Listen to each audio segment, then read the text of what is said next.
Assalamualaikum warahmatullahi wabarakatuh. Perkenalkan, nama saya Devinta Nuridianti. Saya mahasiswa S1 PG PAUD. Di sini saya membuat video ini untuk menyelesaikan tugas saya mata kuliah Bahasa Indonesia. Tugasnya yaitu membuat video tentang dampak dari COVID-19. Saya di sini memilih tema dampak negatif dan dampak positif dari COVID-19. Langsung saja saya mulai. Assalamualaikum warahmatullahi wabarakatuh. COVID-19 yang dikenal dengan coronavirus, di sini kita tahu terjadi sejak tanggal 31 Desember 2019. Oleh karena itu namanya dinamakan COVID-19.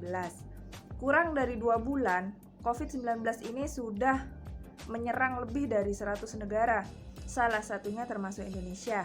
Menurut saya pribadi, dari yang saya amati di berbagai media, COVID-19 memiliki dampak, memang banyak dampak negatifnya, tapi mungkin ada juga dampak positifnya bagi beberapa orang.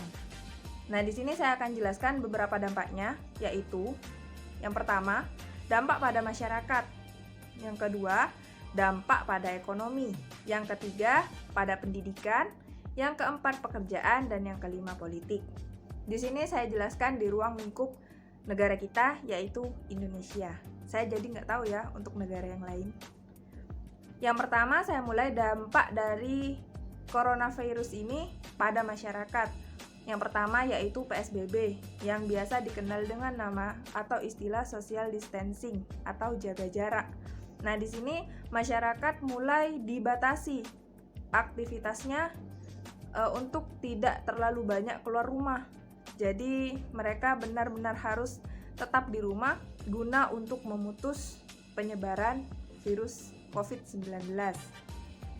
Di sini dampak negatifnya. Kalau dampak positifnya ya mungkin bagi sebagian orang menjadi lebih nyaman, bagi yang memiliki ekonomi yang menengah ke atas ini lebih nyaman karena mungkin dia nggak lebih banyak pengeluaran. Yang biasanya jalan-jalan kan nggak boleh, jadi di rumah aja.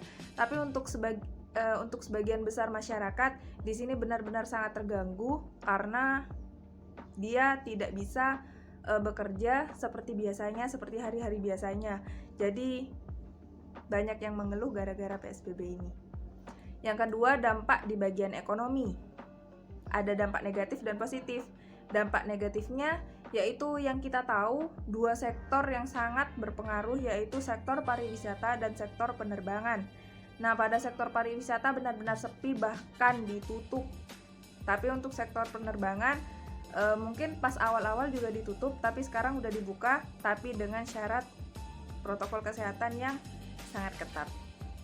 Banyak juga pegawai-pegawai yang di PHK karena mungkin omset dari perusahaan tersebut menurun, sehingga untuk menggaji karyawan kurang. Nah, di sini sisi positifnya, mungkin yang kita tahu di bagian kalangan medis, yaitu yang biasanya jualan masker di situ jadi lebih laris. Yang untuk jualan tes PCR atau rumah sakit dan sebagainya di situ jadi lebih ramai. Mungkin keuntungan itu untuk mereka. Nah, jadi menurut saya itu sebuah keuntungan untuk mereka, meskipun untuk kita ya itu kerugian. Selanjutnya yaitu banyaknya penggunaan uang digital atau belanja online. Jadi ini juga sedikit menguntungkan untuk para pengusaha online. Jadi dagangan mereka mulai rame. Yang biasanya orang pergi ke supermarket untuk berbelanja, jadi mereka lebih memilih berbelanja lewat HP karena masih PSBB. Di sektor pendidikan, dampaknya pada pendidikan yaitu anak-anak mulai school from home atau daring. Nah, anak-anak di sini mulai belajar dari rumah. Untuk anak-anak yang bisa menyerap pelajaran dari rumah mungkin biasa saja. Tapi untuk anak-anak yang biasanya harus dijelaskan secara tatap muka, ini benar-benar suatu kendala. Ada juga anak-anak yang terkendala di jaringan. Jadi mereka susah mendapatkan sinyal dan harus selalu membeli paket data.